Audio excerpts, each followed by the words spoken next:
ये मंगल की आरती पापियों को आपसे है परती। श्री भागवत भगवान की है आरती, पापियों को पाप से है तारती।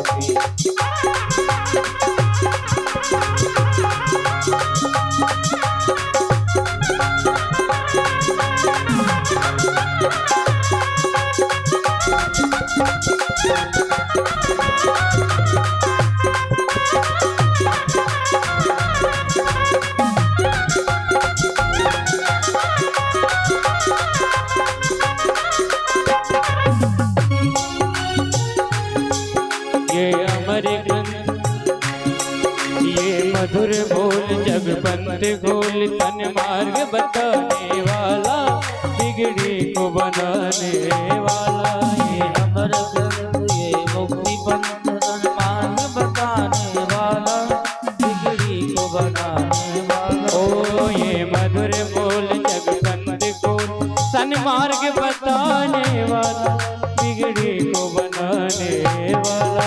ये मधुर बोल जगपंथ बोल सन्मार्ग बताने वाला, बिगड़ी को बनाने वाला। यह दुख करनी यह दुख हरनी ये सुख करने ये दुख हरने, यह दुख करनी यह दुख हरनी ये सुख करने ये दुख हरने। श्री मधुसूदन की आरती पापियों को आप दे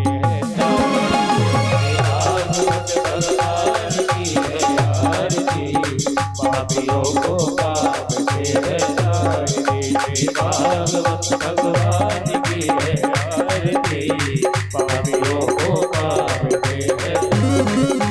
भागवत भगवान की है आरती पापियों को पाप दे हरे राम कर्पूर गौरम करुणावतारम संसार सारम भुजगेन्द्रहारं सदा वसन्तं हृदयारविन्दे भवं भवानी सततं। त्वमेव माता पिता त्वमेव, त्वमेव बन्धुर्सखा त्वमेव, त्वमेव वेद्या द्रविणं त्वमेव, त्वमेव सर्वं मम देवदेव, त्वमेव सर्वं मम देवदेव, त्वमेव सर्वं मम देवदेव।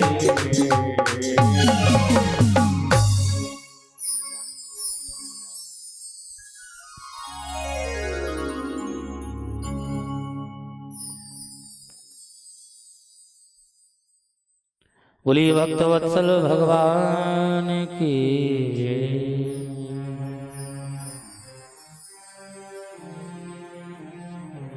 आरती आप लोग बाद में लेंगे जब कथा विराम होगी। बैठ जाओ सब लोग, है ना।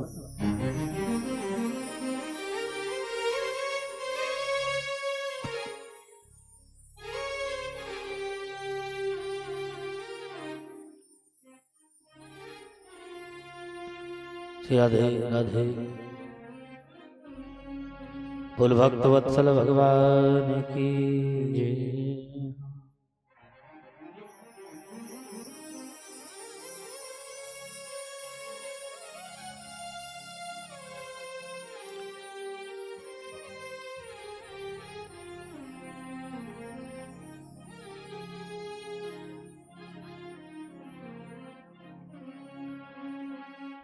हरि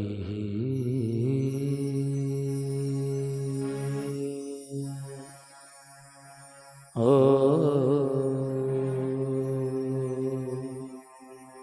श्री गणेशाय नमः। श्री सरस्वत्यै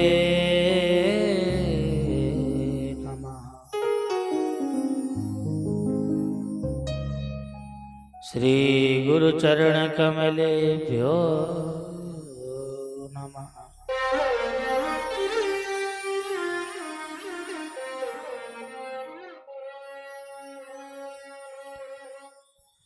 अतुलित बलरामं हेमशैलाभदेहम्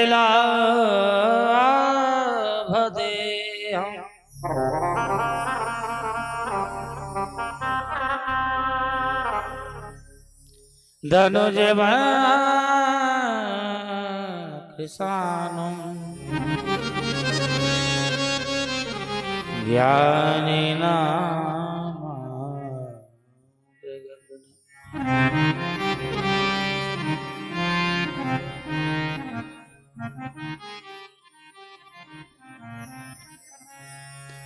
सकल गुण निधान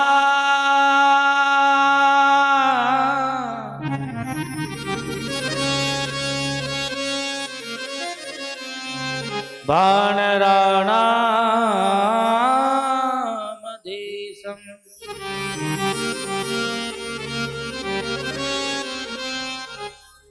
रघुपति प्रिय भक्तम्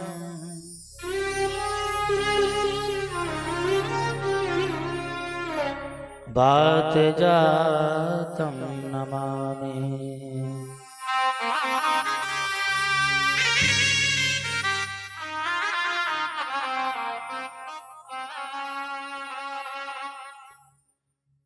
वंशी विभूषित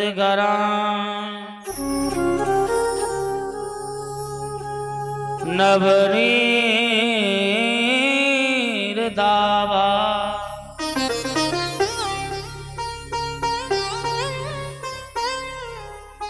पीताम्बरांधरुणबिंब फला धरोष्ठा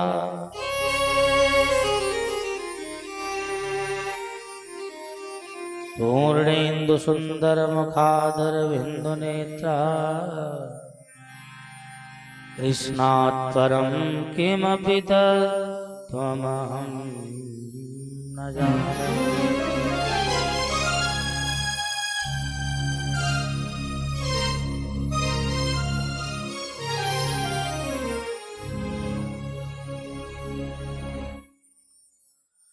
तुलसीदास जी के पद कमल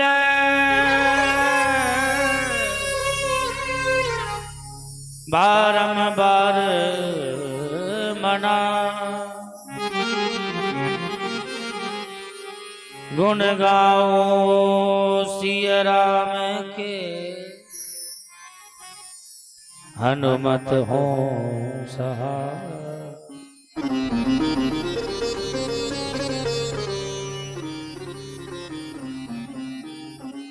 हनुमत हूँ सहाय।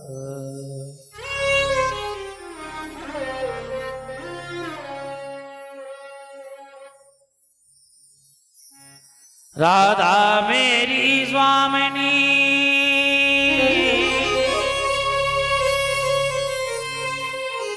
मैं राधे को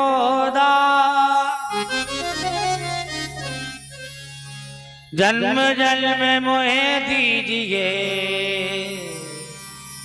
श्री वृंदावन को वार।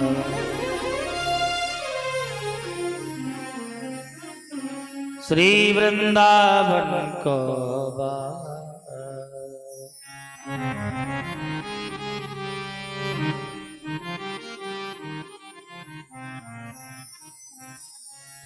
चंपा पुष्प श्री राधिका नील कमल से श्याम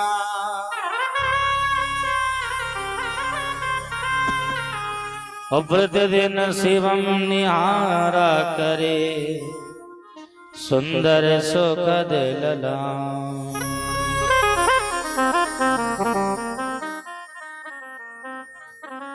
सुंदर सुखद ललाम।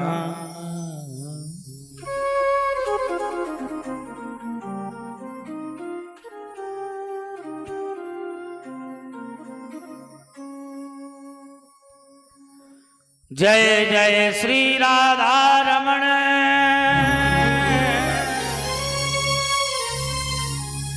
जय जय नवल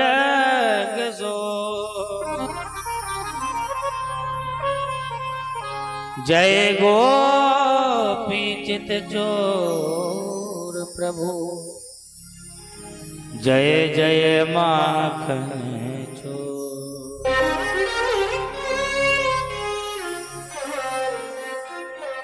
जय जय माखन चो।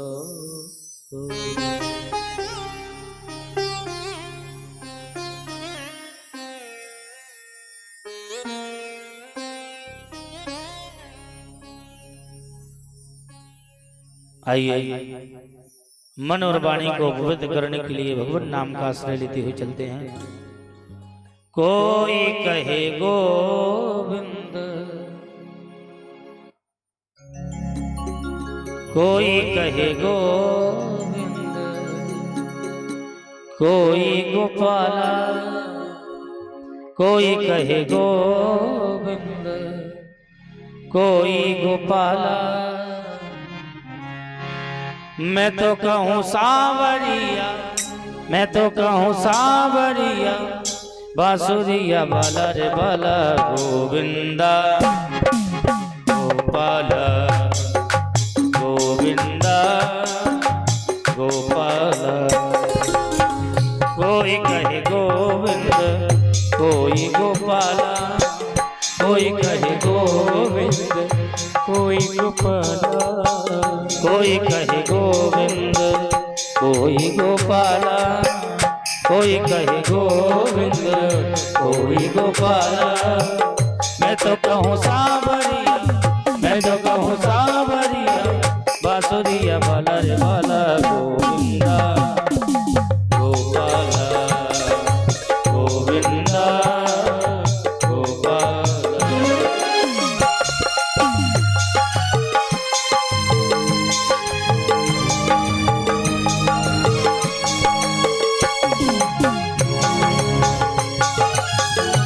जय हो हरि बोल।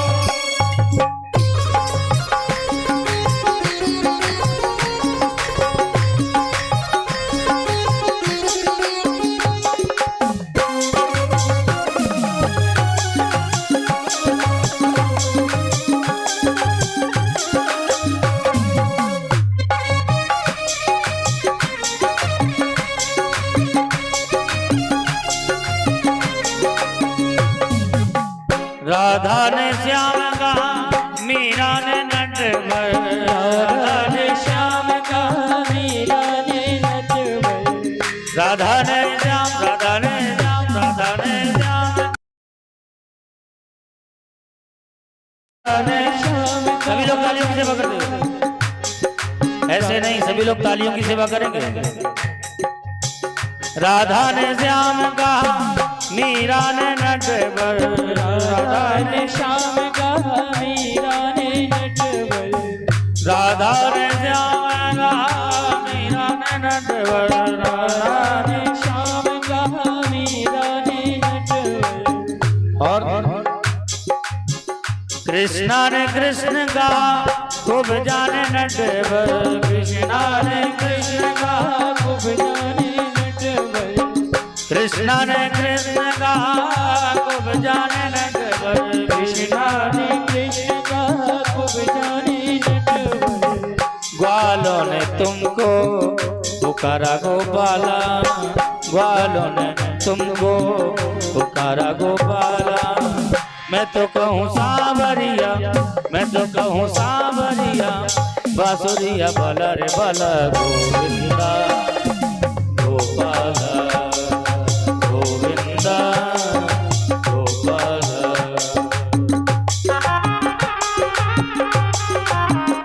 जय हो, तालियों की सेवा करते हैं बोले बंसी वाले की।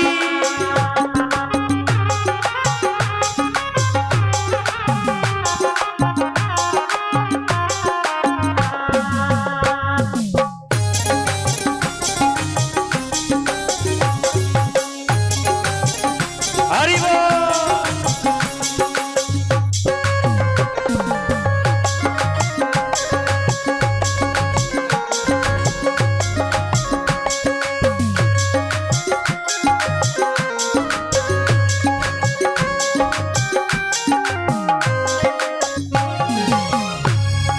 और घनश्याम कहते बलराम भैया, घनश्याम कहते बलराम भैया। घनश्याम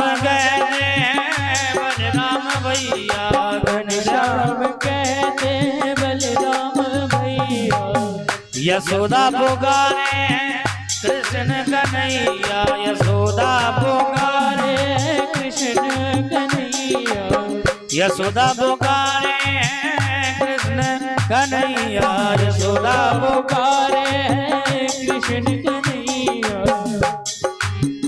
और सूरा की आंखों के तुम हो उजाला, सूरा की आंखों के तुम हो उजाला। मैं तो कहूँ सावरिया, मैं तो कहूँ सावरिया, बांसुरिया बाला रे बाला गोविंदा गोपाला गोविंदा गोपाला।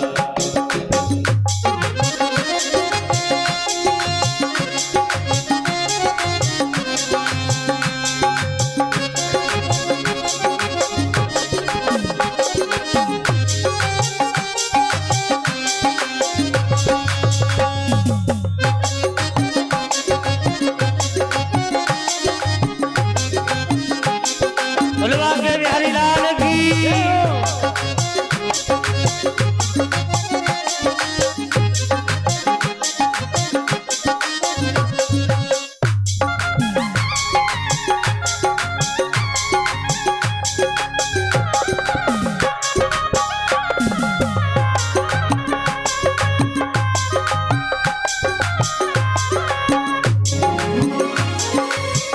विष्णु जी के बनवारी अर्जुन के मोहन, भीष्म जी के बनवारी अर्जुन के मोहन, भीष्म जी के बनवारी अर्जुन के मोहन, भीष्म जी के बनवारी अर्जुन के मोहन। छलिया भी कह करके बोला दुर्योधन, छलिया भी कह करके बोला दुर्योधन, छलिया भी कह करके बोला दुर्योधन, छलिया भी कह करके बोला दुर्योधन। कंसा तो कहता है जल करके काला, कंसा तो कहता है जल करके काला।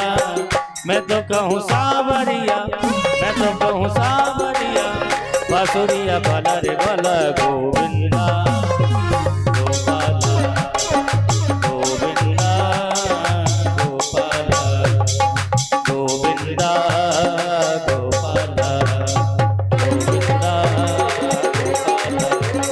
गोविंदा गोपाला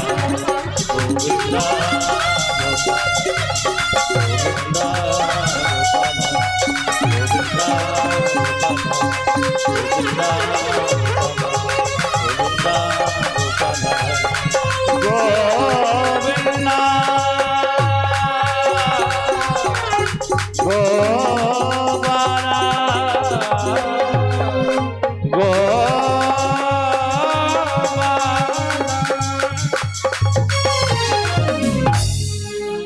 बुलवा के बिहारी लाल की।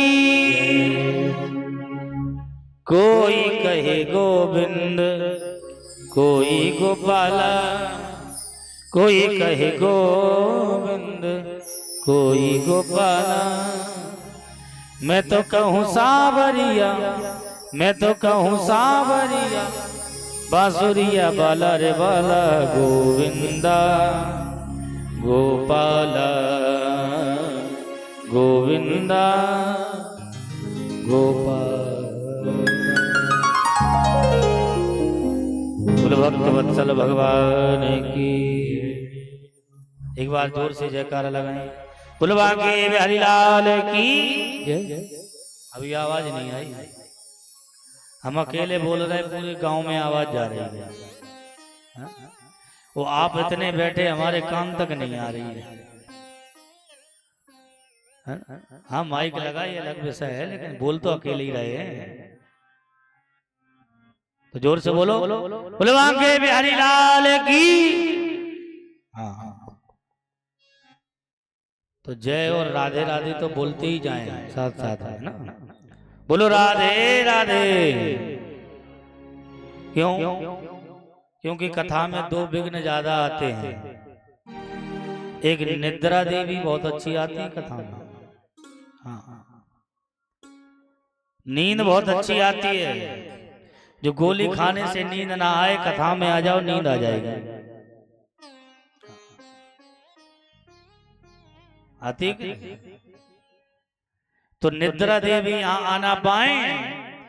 और दूसरा काम ये है कि मन ज्यादा भागता है, बैठे कथा में है, मन कहीं और है ना। तो निद्रा देवी यहाँ आना पाए और मनी राम जी यहाँ से बाहर जाना पाए, इसलिए दोनों हाथ उठा के राधे राधे बोलो, राधे राधे। अब कोई कहे कि महाराज कथा में दोष है क्या, सो नींद आ जाती है? बोले कथा में कोई दोष नहीं है। बोले फिर? बोले ये तो नींद आ रही है, ये भी कथा की महिमा है। बोले कैसे माने हम महिमा है? बोले इसलिए महिमा है क्योंकि देखो, शोरगुल से नींद खराब हो जाती है कि नहीं हो जाती है? बताओ। कहीं हम सो रहे हो तो कोई शोरगुल करने लगे तो कहेंगे कि भागो यहाँ से, नींद खराब कर दी। शोरगुल से नींद खराब हो जाती है। और विचार करो, यहाँ तो इतने बॉक्स लगे, इतनी तुरही लगी हो, बराबर हम बोल रहे हैं, कितना शोरगुल हो रहा है। इतने शोरगुल होने के बाद भी नींद आ जाती है। यही तो कथा की महिमा है। शोरगुल से नींद खराब हो जाती है, वो कथा में इतना शोरगुल होता है फिर भी नींद आ जाती है। यही तो कथा की महिमा है। तो परम मंगलमय भगवत स्वरूप भगवान श्याम सुंदर की शब्दमय स्वरूपा श्रीमद् भागवत साप्ताहिक ज्ञान यज्ञ के, देखो वैसे इसको कथा की बात करी जाए तो साप्ताहिक ज्ञान यज्ञ हमसे कहते जरूर है, लेकिन ये साप्ताहिक ज्ञान यज्ञ अब बचा नहीं है। क्यों? क्योंकि साप्ताहिक ज्ञान यज्ञ उसे कहते हैं जो सूर्य उदय के पश्चात कथा प्रारंभ हो जाए और सूर्यास्त के पहले विराम हो जाए। समझ रहे आप लोग? सूर्योदय से कथा प्रारंभ हो जाए, सूर्यास्त तक विराम हो जाए। बोले तो बीच में विश्राम नहीं है? बोले है विश्राम। मध्याह्ने घटकद्वयम, मध्य में 2 घड़ी का विश्राम। बोले 2 घड़ी का विश्राम किस लिए है? कि तान दुपट्टा सो जाओ, इसलिए नहीं। बोले फिर? बोले 2 घड़ी का विश्राम इसलिए कि उस समय पर भगवान का नाम संकीर्तन हो पाए, भगवान का नाम ले पाए। तो पहले 12 घंटे कथा होती थी, 8 घंटे की कथा तो हमने करी है, हमने खुद 4 घंटे सवेरे और 4 घंटे शाम को। अब आजकल वक्ताओं से कहो कि 8 घंटे बैठ जाओ कथा कर लेंगे, बताओ। चलो मान लो कोई हम जैसा मिल जाए, कोई श्रेष्ठ विद्वान हो, कोई कह भी दे तो सुनने वाले कौन है? सुनने वाले तो 12 घंटे से 6 घंटे की बती कथा, और 6 घंटे में अब 3 ही घंटे की बची कथा। तो कहां से साप्ताहिक ज्ञान यज्ञ हो गया? तो ये भागवत का प्रवचन मान लो, प्रवचन। और उस 3 घंटे में भी नाच गाना ये सब लगा। तो कथा का स्वरूप बहुत लोगों ने बिगाड़ रखा है।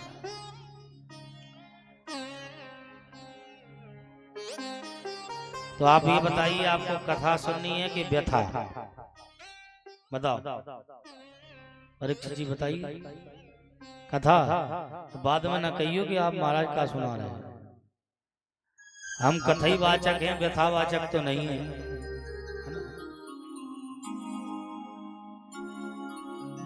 जिस कथा से संसार की व्यथा दूर हो जाए वो होती है कथा। है? अब तो महाराज व्यथा ही सुनाएंगे तो व्यथा दूर कहां से होगी?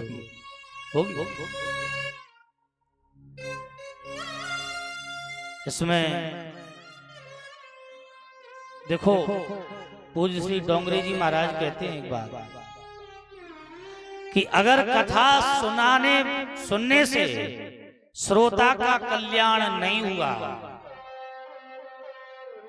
पहले तो एक बात ये समझ लो कि अगर कथा सुनने से श्रोता का कल्याण नहीं हुआ तो न तो वक्ता का दोष है, और न ग्रंथ का दोष है, न भागवत का दोष है।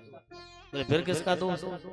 बोले श्रोता का दोष है कि मन लगा के नहीं सुनोगे तो कहां से कल्याण होगा। लेकिन पूज्य श्री डोंगरे जी महाराज कहते हैं नहीं, ये बात नहीं है। अगर कथा से श्रोता का कल्याण नहीं हुआ तो ग्रंथ का तो दोष नहीं है, वक्ता और श्रोता का दोष है। क्यों? बोले वक्ता ने ना ऐसे सुना पाई और न श्रोता ने ऐसे सुन पाई। तो अब हम तो खूब सुनाने का प्रयास करेंगे, अब आप सुन के अपना कल्याण कर लो तो बहुत उत्तम बात है। बस मन लगा के एकाग्र चित्त होकर अगर कथा सुन ली जाए तो एक ही कथा से कल्याण हो जाएगा। अच्छा बताओ, परीक्षित ने कितनी कथा सुनी थी? परीक्षित जी महाराज ने सुखदेव जी के द्वारा कितनी सुनी थी कथा? एक ही सुनी थी, 4-5 तो सुनी नहीं थी। तो एक ही कथा से उद्धार उनका हो गया। क्यों हो गया? क्योंकि वो भाव, वो प्रेम भगवान के प्रति, वो कथा के प्रति भाव अगर हमारा बन जाएगा तो एक ही कथा से उद्धार हो जाएगा। बोलो राधे राधे।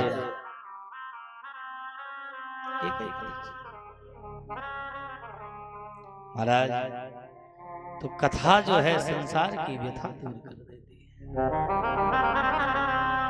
अच्छा विचार करने वाली बात है, एक बात समझिए।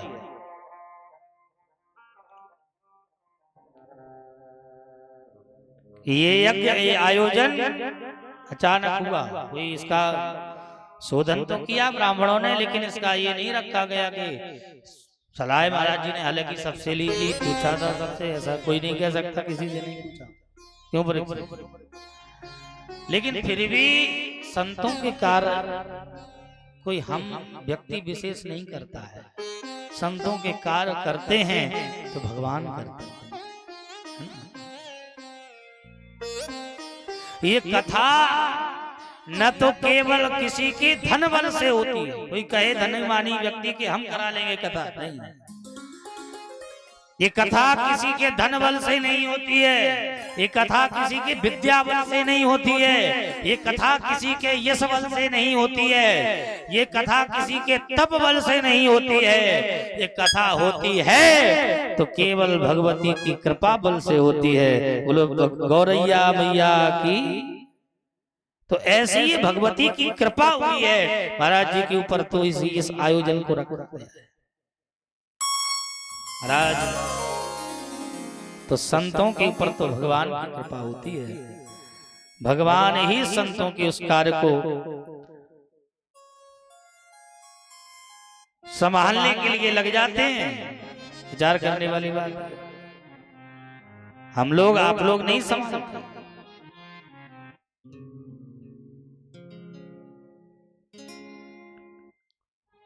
और विचार करने वाली बात है क्या? बोले इतने यजमान बने हैं, यही क्यों बैठे हैं और भी क्यों नहीं हो पाए? क्योंकि देखो हमारा जो कैमरा होता है, कैमरा क्या दिखाता है? जो हमारे बाहरी स्वरूप है उसको कैमरा दर्शा देगा, लेकिन एक होता है एक्सरा। एक्सरा क्या करता है? जो हमारे अंदर की है वस्तुएं उनको दर्शा देता है। तो हमारे नेत्र तो कैमरे की तरह हैं, लेकिन संतों के नेत्र तो एक्सरे की तरह हैं, जिसके अंदर मन का भाव उन्होंने जाना होगा। महाराज जी ने उसको उस परीक्षित के रूप में या यजमान के रूप में उन्हें बैठा। जो योग है भगवान, उस योग अपने योग जिसको समझते हैं वही बैठ पाता है।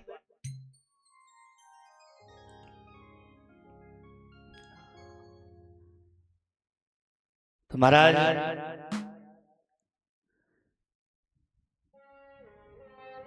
तो ये भगवान की कृपा से ही ये कथा होती है, किसी व्यक्ति विशेष के बल से नहीं होती है।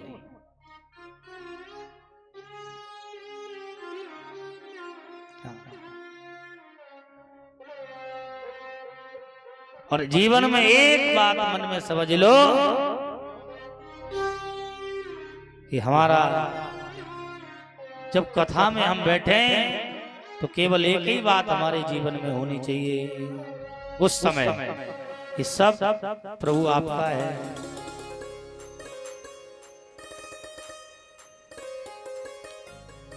कथा में बैठकर हम अगर जगत के संसारी व्यक्तियों को देखें या उनका मन उनमें मन लगाएं या घर में मन लगाएं, कुछ लोगों का तो चप्पलों में मन होता है कि चप्पल चोरी ना हो जाए। और हम तो आए थे उसी दिन हमारी चली गई थी चप्पल, तब से नंगे ही पैर घूम रहे हैं। बोलो राधे राधे। तो हमने चप्पलों पे गौर नहीं किया, कथा पे गौर किया। देखो कथा की महिमा तो बड़ी है ही, कथा की महिमा में कोई कमी नहीं है, समझना। जैसे कि गंगा में हम स्नान करने जाएं तो गंगा की महिमा बड़ी है ही। हम गंगा में स्नान करने जाते हैं, कानपुर में भी गंगा है, वहां क्यों नहीं स्नान करते हैं? प्रयागराज या बिठूर क्यों जाते हैं? समझने वाली बात है कि नहीं? भाई कानपुर में भी गंगा, वहीं स्नान कर लो। तो गंगा की महिमा है, गंगा की महिमा में कोई कमी नहीं है। बस गंगा अगर किसी तीर्थ का स्पर्श पाले, जैसे प्रयागराज या बिठूर, इस तरह के तीर्थों का स्पर्श अगर पाले गंगा, तो गंगा की महिमा और बढ़ जाती है, गंगा की महिमा और बढ़ जाती है। उसी प्रकार कथा की महिमा बड़ी है, कथा की महिमा में कोई कमी नहीं है। अगर कथा किसी तीर्थ का, किसी देवालय का, किसी सिद्ध स्थान का अगर आश्रय पाले तो यहाँ जाइए, तो किसी तीर्थ का या किसी देवालय का, किसी सिद्ध स्थान का अगर स्पर्श कर ले तो उस कथा की महिमा और बढ़ जाती है। इसका मतलब समझे कि कथा की महिमा तो बड़ी है ही, लेकिन ऐसी भगवती सिद्ध देवी के स्थान पर ये कथा हो रही है तो ये कथा की महिमा और बढ़ गई है। बोलो राधे राधे। कथा की महिमा और बढ़ गई। तो जगत के रंग क्या देखूं, जगत के रंग क्या देखूं, तेरा दीदार काफी है। जगत के रंग क्या देखूं, तेरा दीदार काफी है। जगत के रंग क्या देखो, जगत के रंग क्या देखो,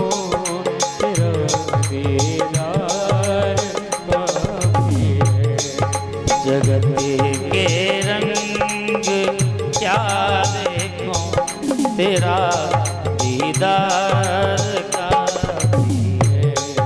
जगत के रंग क्या देखो, तेरा दीदार काफी है। क्यों भटकोगे रोके दर पे, क्यों भटकोगे रोके दर पे, तेरा दरबार काफी है। के रंग क्या देखो, तेरा बोलो गौरिया भैया की काफी है।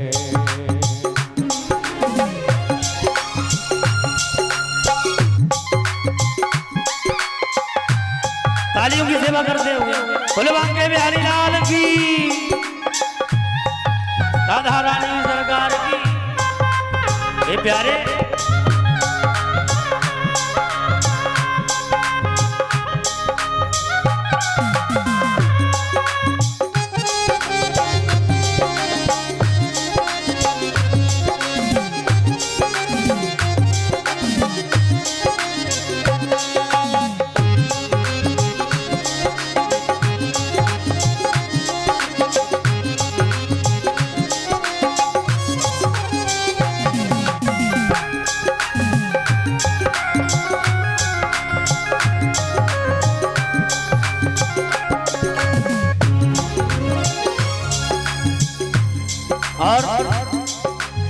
जगत के रिश्तेदारों ने बिछाया जाल माया का।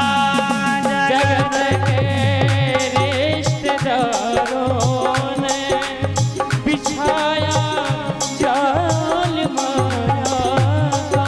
जगत के रिश्तेदारों ने बिछाया जाल माया का। जगत के रिश्तेदारों ने बिछाया जाल माया का। बिछाया जाल माया का। तेरे भक्तों तेरे भक्तों तेरे भक्तों से हो प्रीति। तेरे भक्तों से हो प्रीति। वो परिवार का भी है। फिर परिवार का भी है। जगत के रंग क्या देखूं तेरा दरबार का भी है।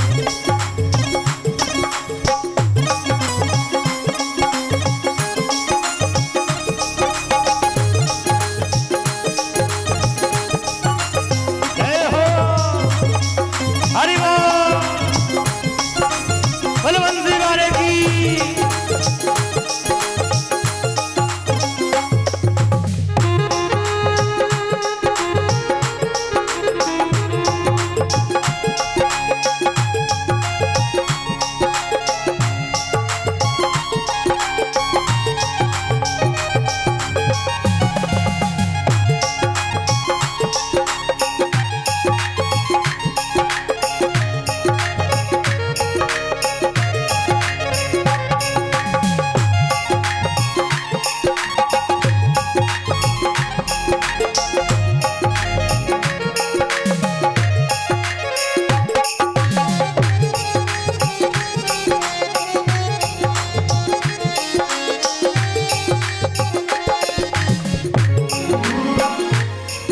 जगत के साज बाजों से हुए हैं काने अब बेरे। जगत के साज बाजों से हुए हैं कान अब बहरे। जगत के साज बाजों से हुए कान अब बहरे। जगत के साज बाजों से हुए कान अब बहरे। हुए हैं कान अब बहरे। कहाँ जाके सुनो बंसी। कहाँ जाके सुनो बंसी। मधुर गोतान का भी है। कहाँ जाके सुनो बंसी।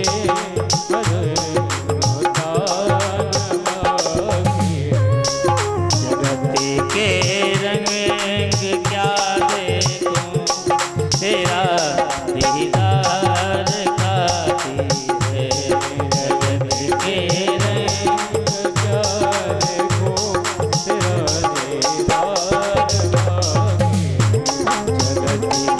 रंग क्या देखूं तेरा दीदार। के रंग क्या देखूं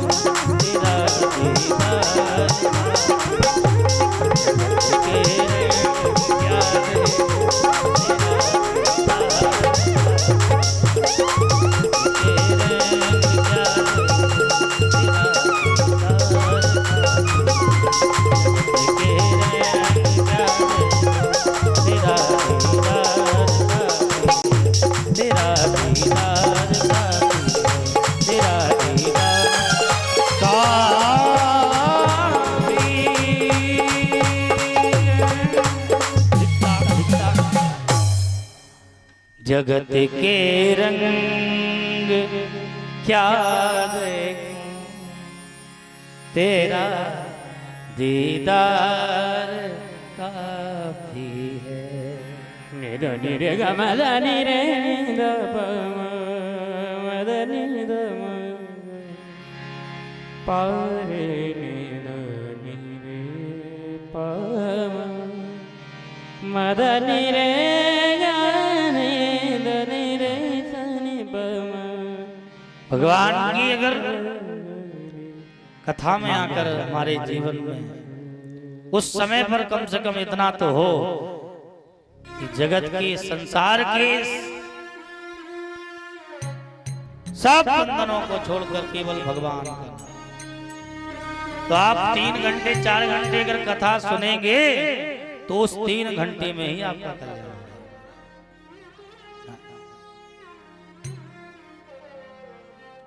और घर के कामों की बात करें तो घर के काम अर्थी पर चढ़ जाना, लेकिन काम खत्म नहीं होंगे।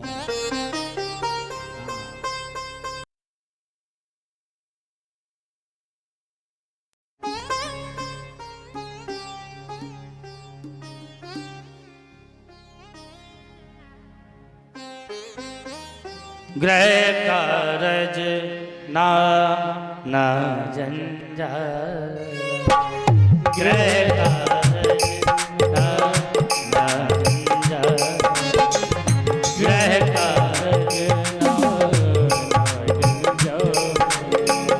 ग्रह कारज ना जंजाल, ग्रह कारज ना जंजाल, ग्रह कारज नाना जंजाल, ग्रह कारज नाना जंजाल, ते अति दुर्गम सैर विशाल, ते अति दुर्गम सैर विशाल, औदे अति दुर्गम सैर विशाल, तेरे दुर्गम सैल विशाल। ग्रह कारज नाना जंजाला, ते अति दुर्गम सैल विशाला। देखो जंजाल नहीं कहा, आप जाल में अगर फंस जाएंगे तो जाल से तो आप निकल भी जाएंगे। क्या कहा? जंजाला, जाला। वो जाला कैसे कहते हैं? मकड़ी के जाले को कहते हैं। जाला क्यों कहा? आप रास्ते में जा रहे हो और मकड़ी का जाला आप लग जाए आपको, तो आप कितना भी प्रयास कर लेना, थोड़ा ना थोड़ा लगा ही रहेगा। ये सबको अनुभव होगा। आप मोटरसाइकिल से जाओ रोड पर, तो मकड़ी का जाला लगा हो, मुंह में या हाथ में कहीं भी लग जाए, खूब निकाल लेना, थोड़ा ना थोड़ा लगा ही रहेगा। उसी प्रकार ये घर गृहस्थी जो है ये भी जाला है। कितना भी आप प्रयास कर ले निकालने का, थोड़ा ना थोड़ा लगा ही रहेगा। बोलो राधे राधे। जोर से बोल लो, रोटी खाए के नहीं आएगा? खूब गले तक भर के आयो। अच्छा ज्यादा जोर से बोलोगे तो बाहर आ जाएगा। बोलो राधे राधे। तो महाराज कहाँ कह रहे थे? कथा बताओ परीक्षित जी। भूल गए? जहां सुनी वहीं पर डाली, घर चल दिए खाली। ऐसे नहीं सुननी। आप लोगों को कथा में बैठना नहीं है, कथा भी हृदय में बैठनी चाहिए। कथा में आके बैठ जाओ, कथा ना बैठे का मतलब बताओ? कथा में आके नहीं बैठना है, कथा भी आपके हृदय में बैठनी चाहिए। कथा का अर्थ क्या है? कथ्यते इति कथा, जो कही जाए वो कथा। अब कहने सुनने वाली बातें बहुत सी होती हैं, तो क्या सब कथा हो गई? नहीं। तो कम ब्रह्म हृदय स्थापयति इति कथा। कम कहते हैं उपनिषदों में हिंदी वर्णमाला के प्रत्येक वर्ण को ब्रह्म की तुलना दी गई है। का कम ब्रह्म, खम ब्रह्म, गम ब्रह्म, ये सब वर्ण हिंदी वर्णमाला जी की ओलम है जो, उसको सब वर्णों को ब्रह्म की तुलना दी गई है। तो जो पहला का है का उठा, कथा कहते हैं का उठा, तो का अर्थ है ब्रह्म, उत्था का अर्थ है स्थापित करना। जो हमारे हृदय में भगवान को बैठा दे वही कथा है, वही कथा। तो जंजाला है, इससे निकलना बड़ा कठिन है, प्रयास करना चाहिए, करते रहे। उदाहरण से समझिए, एक बूढ़े बाबा दरवाजे पे बैठे थे, भजन कर रहे थे, नाती को गोद में बैठाए हुए थे। तब तक एक महात्मा जी निकले। महात्मा जी ने कहा राम राम। बोले अरे महाराज प्रणाम, जय हो आपकी, थोड़ा कुछ उपदेश दो, हमें कुछ ज्ञान दो। तो तब तक नाती बोला बाबा बाबा ये कौन है? तो महात्मा जी बोले तुम पहले अपने नाती से ही ज्ञान ले लो। बोले कैसे? बोले खुद कह रहा है बाबा बाबा, फिर बाबा ना बन रहे हैं? वो कह रहा है बाबा बाबा, शुद्ध तोतली वाणी में अब तो कुछ तो शर्माओ। नाती कहने लगे बाबा अब तो बाबा हो जाओ, अब तो बाबा हो जाओ, जब नाती ही कह रहा है बाबा। बोले महाराज बिल्कुल सही बात कही आपने। अरे हमने प्रयास भी किया, जब हमसे नाती कहने लगा बाबा बाबा, सामने उठाई झोली चल दिए। तब तक हमारी पुत्री का पुत्र आ गया, वो कहने लगा नाना नाना। तो जैसे नाना नाना कही तो उतर गई झोली। बोले ये कह रहा है बाबा बन जाओ, ये मना कर रहा है। पुत्री का पुत्र नाना ही तो कहेगा। बोले ये कह रहा है बाबा बन जाओ, वो मना कर रहा है, तो कहेगा। तो ऐसा नहीं। एक सज्जन थे, वृद्ध थे, पुत्र ने उनको चप्पल मार दी। महात्मा जी के पास भागते हुए गए, दौड़ गए, कहने लगे महाराज हमारे पुत्र ने हमें चप्पल मार दी, बताओ क्या करें? बोले आप महात्मा बन जाओ, भजन करो। बोले महाराज नहीं, हम तो रामचरितमानस के अनुसार रहते हैं। बोले कैसे? बोले रामचरितमानस में लिखा है चौथी पनही जाए नृप काना। चौथे पन में है लिखा, तो ये है चौथे पन में जाके वन में जाना चाहिए, भजन करना चाहिए। बोले तो उन्होंने कौन सा मतलब निकाला? बोले चौथी पनही जाए नृप कानन। बोले अभी तो एक ही पनही गली है, चौथी गल जाएगी तब भगेंगे हम वन के लिए, तब जाएंगे वन के लिए। बोले अभी तो पहली ही है। तो ऐसे ऐसे लोग हैं। उसका मतलब है चौथे पनही, यानी चौथे पन में, यानी जो वर्णाश्रम व्यवस्था जो बताई गई है, जो आश्रम बताए गए हैं, संन्यास आश्रम जो चौथा आश्रम बताया गया है, चौथा पन हमारा आ जाए तो संन्यास ग्रहण कर लेना चाहिए। उसका मतलब ये था। उसने कुछ और ही निकाला, चौथी पनही। बोले एक पनही पड़ी है, चौथी पड़ेगी तब जाएंगे जंगल। तो ऐसे ऐसे लोग हैं। इसलिए अभी भी समय है, भगवान का भजन करें। और कथा कौन सुन पाते हैं? कौन सुन पाते? जैसे कि तुलसी पूरब पाप से हरि चर्चा न सुहाए, और जैसे ज्वर के बेग से भूख विदा हो जा, और जैसे ज्वर के वेग से भूख विदा हो जाए। तुलसीदास जी कहते हैं जैसे कि ज्वर आने पर, बुखार आने पर भूख नष्ट हो जाती है, उसी प्रकार पाप के बढ़ जाने पर कथा सुनने की इच्छा नष्ट हो जाती है। कथा बड़े सौभाग्य की बात है। ये कथा हमें कोई भगवान की महती कृपा करुणा का फल हमें सत्संग के रूप में मिलता है। भगवान की कृपा है तब कहीं हमें ये कथा सुनने को मिलती है। भगवान की कृपा ये नहीं है कि हमारे पास धन संपत्ति वैभव आ जाए, वो भगवान की कृपा है। उसमें भगवान की कोई कृपा नहीं है। वो तो आप जैसा कर्म करोगे वैसा फल मिलेगा। धन संपत्ति आना भगवान की कृपा नहीं है। बस संतों का समागम तो भगवान की कथा सुनने को मिल जाए तो इसमें ही भगवान की कृपा है। और ये दोनों चीजें आपको सुलभ हो रही हैं, फिर भी आप कथा न सुन पाओ तो व्यर्थ है।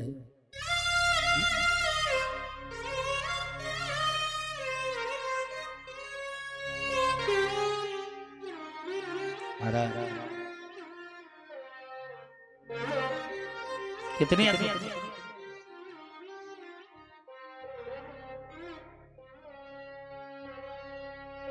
सुतदारा अरु लक्ष्मी पापियों के घर हुए और संत समागम हरि कथा जग में दुर्लभ दो। संतों का समागम भगवान की कथा ही देखो। ये दोनों सुलभ हो रही हैं, इसको व्यर्थ मत जाने दीजिए। 7 दिन तक भगवान के लिए जरूर समय निकालिए। हम न जाने कितने लोगों को समय देते हैं, लेकिन भगवान उनको दिया हुआ समय तो व्यर्थ चला जाता है, लेकिन जो भगवान की कथा में दिया हुआ समय होता है वो कभी व्यर्थ नहीं जाता है, कभी।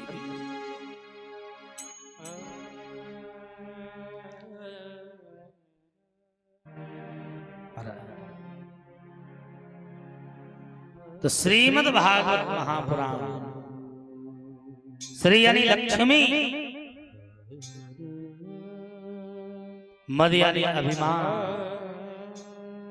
जिस ग्रंथ का हम आश्रय लेकर बैठे हैं वो कोई साधारण ग्रंथ नहीं है, वो साक्षात भगवान का ही स्वरूप है।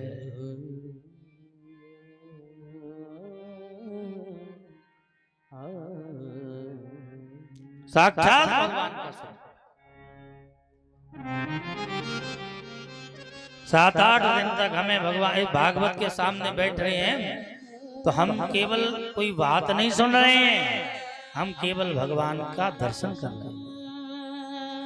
साक्षात विग्रह भगवान का स्वरूप है।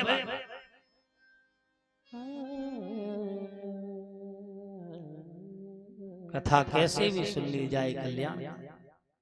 उदाहरण से समझिए, एक राजस्थान में मीणा होती, मीणा राजस्थान में,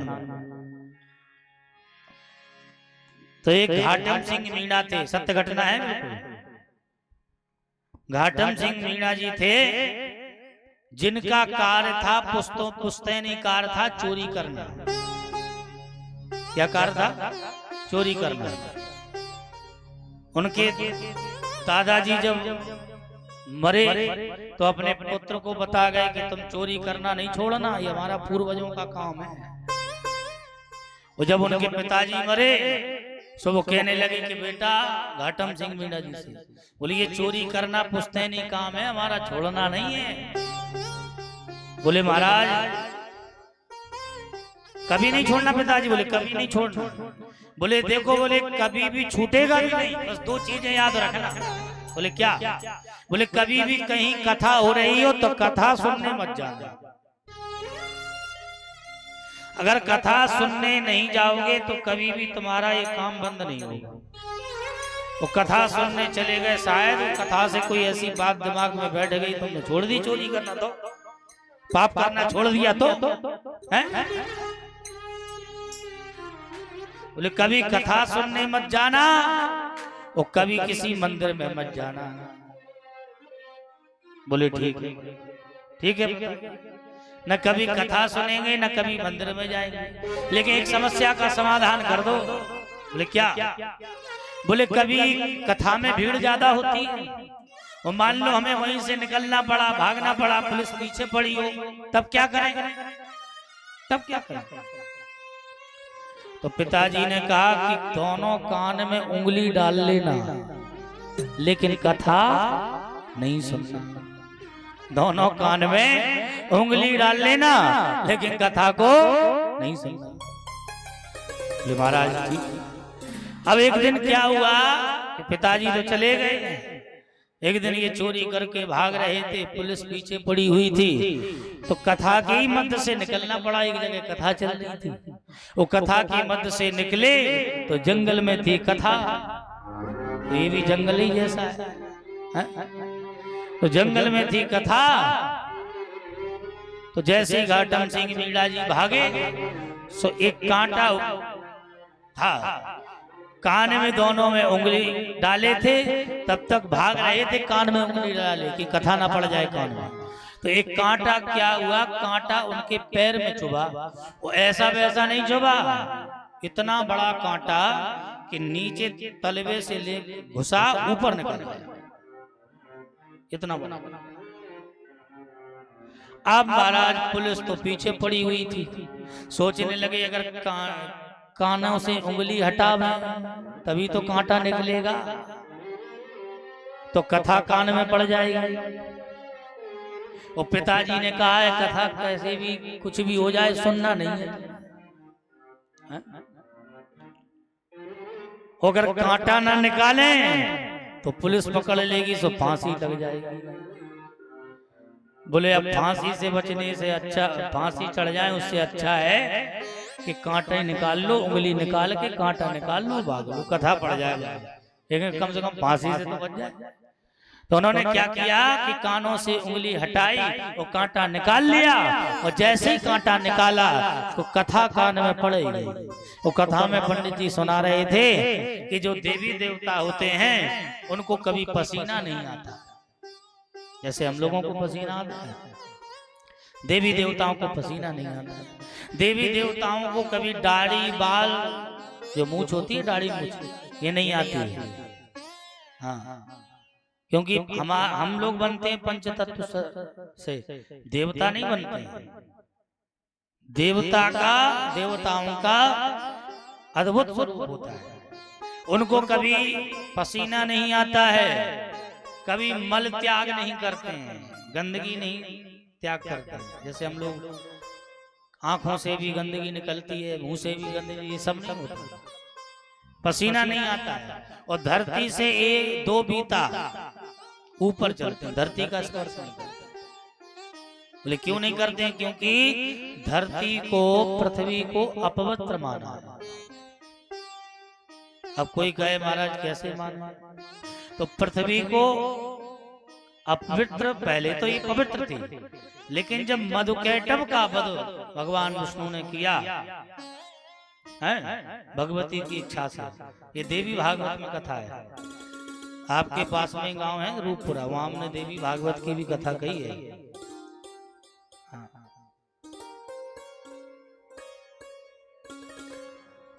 तो महाराज पूरी पृथ्वी उसके रक्त से रंजित हो सन गई। अब दैत्य के रक्त से सन गई तो वो अशुद्ध नहीं मानी गई। तो पृथ्वी का नाम पड़ा मेदनी। क्या नाम पड़ा? जोर से बोलो, मेदिनी, मधुकैटभ के कारण। अब महाराज कोई शुभ कार्य होगा तो पृथ्वी पे होगा, धरती पे ही तो करेंगे मनुष्य, तो कैसे होगा?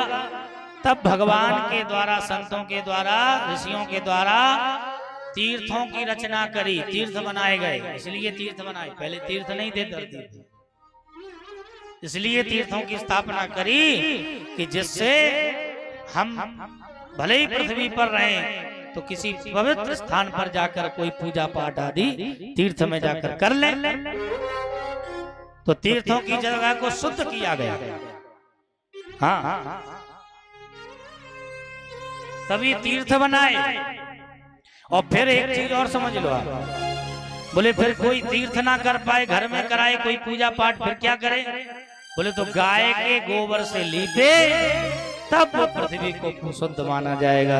तभी तो हम लोग क्या करते हैं, गाय के गोबर से पहले लीपते हैं, इसके बाद कोई पूजा पाठ उस पर करते हैं, इसलिए लीपा जाता है।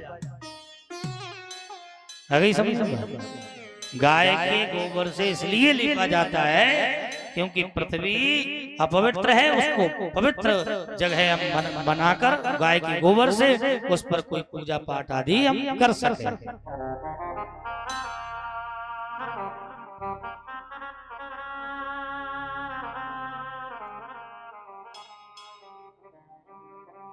तो महाराज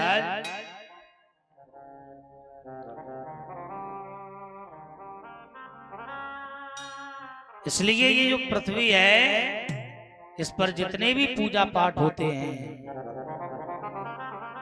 ये सब गाय के गोबर से लीपा जाता है तब होते हैं। इसलिए देवता धरती का स्पर्श नहीं करते। तभी तो हम देवताओं के लिए कोई आसन बिछाते हैं, चौकी रखते हैं, पटा रखते हैं कि नहीं रखते? पूजा पाठ क्यों रखते हैं? इसलिए रखते हैं कि देवताओं को आसन इसलिए पटा पर देते हैं कि धरती का स्पर्श ना हो। यज्ञशाला में जो वेदियां बनी हैं उनको ऊंचा स्थान दिया गया है, इसलिए दिया गया। घाटम सिंह मीणा जी ने कथा सुन ली, इतनी सुनी भाग गए। अब जंगल में एक काली जी का मंदिर था, वहां चोरों का बंटवारा होता था धन का। पुलिस वालों ने वहां एक दूत पहले ही पहुंचा दिया, गुप्तचर, और उससे कहा कि जैसे ही वहां ये भीड़ इकट्ठी हो जाए चोरों की, तुरंत मुझे बुला लेना, हम आ जाएंगे, हम लोग पकड़ लेंगे, फांसी दे दे। अब उसने गुप्तचर ने, दूत ने क्या किया कि काली जी का स्वरूप बनाया, काली का, और जो भगवती के उसी मंदिर में मूर्ति के सामने आगे, मूर्ति पीछे, वो खुद खड़ा हो गया। अब उसके अंदर भय तो था, डर था, कहीं चोरों ने देख लिया तो ये हमें यही मार देंगे। अब जब बंटवारा हो रहा था तो उसके पसीना आ रहा था। तो घाटम सिंह ने सोचा कि कथा में हमने सुना था कि देवताओं को पसीना नहीं आता है, वो काली जी को पसीना कैसे आ रहा है? लगता है कुछ गड़बड़ है। तो घाटम सिंह चुपचाप वहां से भाग गया, और जैसे ही भाग गया दूत ने अवसर पाया, संकेत किया, पुलिस वाले आ गए, पकड़ लिए सब चोरों को, फांसी लगा दी, घाटम सिंह बच गए। बोलो राधे राधे। आप महाराज जिनके द्वारा कथा सुनी थी सो पंडित जी के दरवाजे पे पहुंच गए। 2 बजे रात के दरवाजा खटखटाने लगे, पंडित जी दरवाजा खोलो। पंडित जी ने दरवाजे खोले, बोले भैया बताओ कैसे? बोले कथा सुनाओ। बोले कोई समय है कथा सुनाने का? अरे महाराज हमने थोड़ी सी कथा सुन ली, सब प्राण बच गए हमारे, और मन लगा के सुन लेते तो क्या हो जाता। केवल थोड़ी सी भूल से भी कथा सुन ली हमने तो हमारे प्राण बच गए हैं। अब हमें कथा सुनना है, हमें कथा सुनाओ, आप ही हमारे गुरु हो। पंडित जी कहने लगे ये कोई कथा का समय नहीं है कि चाहे जब आओ सुना दो, कथा सुनाने लगे हैं। अच्छा एक काम कर, हम तुम्हारे गुरु हैं? बोले हाँ। बोले हमारी 2 बातें याद रखो। तो तुम काम क्या करते हो? बोले महाराज हम चोरी करते हैं। तो पंडित जी कहने लगे तुम पहले चोरी छोड़ो। सो घाटम सिंह कहने लगे चोरी नहीं छोड़ेंगे। बोले क्यों? बोले ये हमारा पूर्वजों का काम है, पुश्तैनी काम है, हम ये काहे को छोड़े? बोले ठीक है चोरी मत छोड़ो, लेकिन 2 बातें अपने जीवन में उतार लो। बोले क्या? बोले कभी भी झूठ नहीं बोलो, कभी भी झूठ नहीं बोलना, हमेशा सत्य बोलना, झूठ नहीं बोलना। बोले ठीक है महाराज पक्की रही बात। बताओ चोर अगर सत्य बोलने लगे तो चोरी होगी है? चोरी में सफल होगा क्या? नहीं होगा ना? लेकिन उसने बात मान ली। और दूसरी बात ये कि कभी भी किसी मंदिर में आरती हो रही हो तो उस आरती में जरूर सम्मिलित हो। रुक जाओ। बोले ठीक है गुरु। अब वो नित्य प्रति वही काम उसका चोरी का, लेकिन झूठ ना बोले। एक दिन राजा के यहाँ चोरी करने गया और मंत्री का भेष बनाया बढ़िया मंत्री जैसे वस्त्र पहन लिए, मंत्री जैसी पगड़ी धारण कर ली, आभूषण पहन लिए, और जैसे जाने लगा घोड़े पर बैठकर पहुंचा तो द्वारपालों ने रोक दिया। क्यों, कहां जा रहे हो? बोले चोरी करने जा रहे हैं। क्यों, गुरुजी ने कहा था झूठ मत बोलना। चोरी करने जा रहे हैं? बोले हाँ। कौन हो? बोले हम चोर हैं। चोर हो? अब सेवकों ने सोचा, द्वारपालों ने सोचा मंत्री के रूप है, मंत्री की वेशभूषा है, लगता है ये मंत्री है, नए मंत्री होंगे कोई। वो हम अगर ज्यादा इनसे पूछ रहे हैं तो भाई तो व्यंग में गुस्से में कह रहे आओ चोर हैं। हाँ चोर हैं नहीं कहते, लगता है ये व्यंग में कह रहे हैं आम चोर हैं। अरे महाराज गलती हो गई, जाओ जाओ जाओ, जाने दिया। द्वारपालों ने जाने दिया। अंदर पहुंचे सो एक और दरवाजा था, सो फिर द्वारपाल खड़े, उन्होंने रोके कहां जा रहे हो? बोले चोरी करने जा रहे हैं। कौन हो? बोले चोर हैं। अब तो द्वारपालों ने सोचा अगर ये चोर होता तो पहले दरवाजे पे पकड़ जाता, है ना? उसने क्यों, उन्होंने क्यों छोड़ दिया? अरे महाराज आप जाइए जाइए जाइए, जाने दिया। अब उसने वो घोड़ा तो वहीं छोड़ा और महाराज राजा के खजाने में गया, ढेरों धन इकट्ठा किया, पोटली बांधी, राजा का घोड़ा जो सफेद रंग का था घोड़ा उठाया और उस पर बैठकर वहां से जाने लगे। किसी ने नहीं रोका।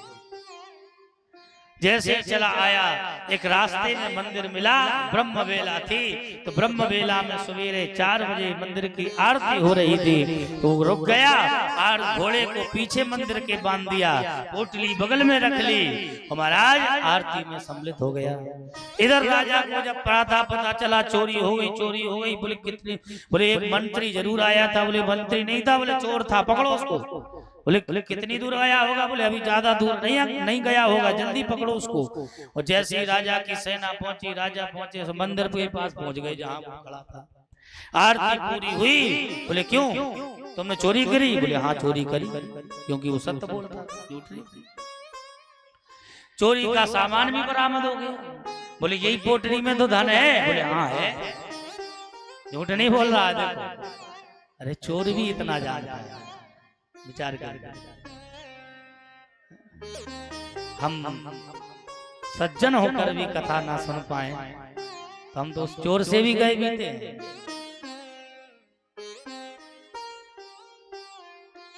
बोले हमारा घोड़ा लेकर आए थे? बोले हाँ लेकर आए थे। कहाँ है? बोले मंदिर के पीछे है।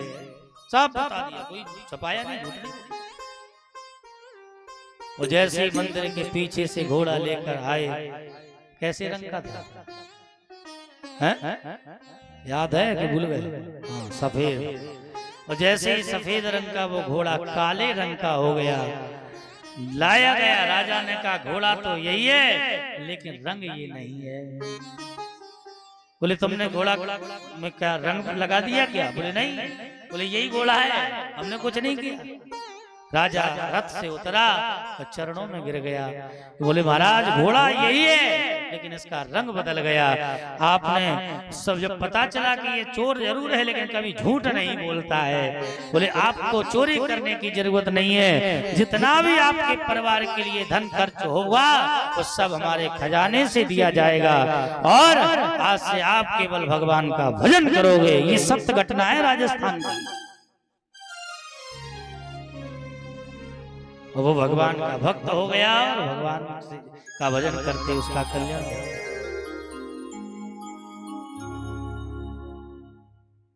तो कथा में अगर भूल से भी आप कथा सुन लें तो कल्याण हो जाता है, तो कल्याण हो जाता है। कोई कहे हम कथा क्यों सुने, कोई कहे हम कथा क्यों सुने, तो विचार करिए। हम हर चीज की व्यवस्था करते हैं अपने घर में। हमारी सब्जी खराब ना हो जाए तो फ्रिज में रखते हैं, दूध खराब ना हो जाए तो बार बार गर्म करते हैं। हर चीज की व्यवस्था करते हैं। हमारा शरीर ना खराब हो जाए तो क्रीम पाउडर लगा के सजाते संवारते हैं, लेकिन कभी कोई मनुष्यता ना बिगड़ जाए इसका ध्यान रखता है। हमारी मनुष्यता ना बिगड़ जाए, इसका कोई ध्यान नहीं रखता है। तो कथा हम इसलिए सुने कि हमारी कहीं मनुष्यता ना बिगड़ जाए, इसलिए हमें कथा सुननी चाहिए। बोलो राधे राधे। कोई कहे फिर अच्छा, और इसलिए एक बात और समझिए, एक दुकानदार से हमने पूछा कि आप दुकान क्यों खोले? बोले धन के लिए। बोले धन क्यों कमाते हैं? बोले जीविका के लिए। बोले जीविका किस लिए? बोले जीने के लिए। हमने पूछा जीते क्यों हैं? इसके आगे उत्तर नहीं मिला। क्यों? हम सबके पास इसका जवाब नहीं है, इसका उत्तर नहीं है कि हम जीते क्यों हैं। बस इसका उत्तर अगर चाहिए है तो केवल कथा सुनने से ही हमें ये पता चलता है कि हम जीते क्यों हैं। हमें जीना केवल भगवान के लिए ही जीना। राम जैसा नगीना नहीं, सारे जग की बजरिया। राम जैसा नगीना नहीं, सारे जग की बजरिया। राम जैसा नगीना नहीं, सारे जग की बजरिया। राम जैसा नगीना नहीं, सारे जग की बजरिया। राम जैसा नगीना नहीं, सारे जग की बजरिया। नीलमणि नीलमणि नीलमणि जड़ाओगी अपने मन की मुदरिया। राम जैसा नगीना नहीं, सारे जग की गुजरिया।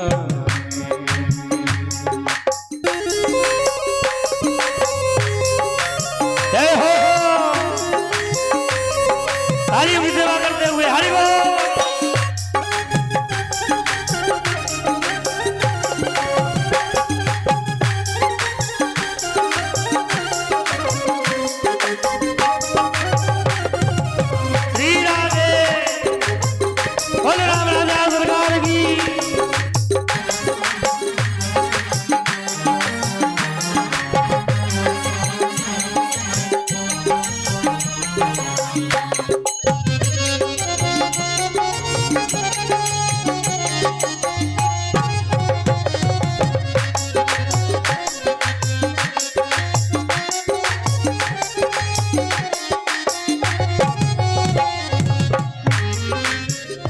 राम का नाम प्यारा लगे, रसना पे बिठाऊंगी मैं।